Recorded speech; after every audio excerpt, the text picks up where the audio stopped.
That's interesting. So, a couple questions around that. So, first off, I mean, inherent in dealing with large organizations, intergovernmental bodies, corporations, Hmm. what are some of the challenges that are inherent in this type of work?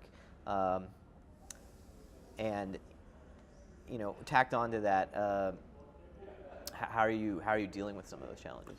Yeah. Yeah, sure. So I think the biggest challenge is breaking down barriers in communication.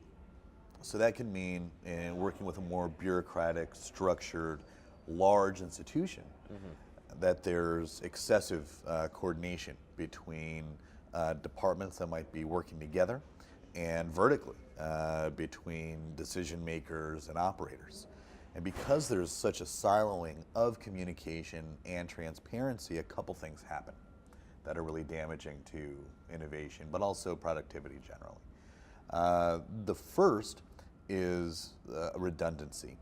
So because there's not transparency and communication around not just the challenges that everyone is facing, again, at a lateral and vertical level, um, there's not an awareness of there's where the most waste is occurring, right? Now, even though you can identify those challenges and problems more rapidly with transparency and communication, you still also need to consider all of the other learnings that are being lost because of that opaqueness.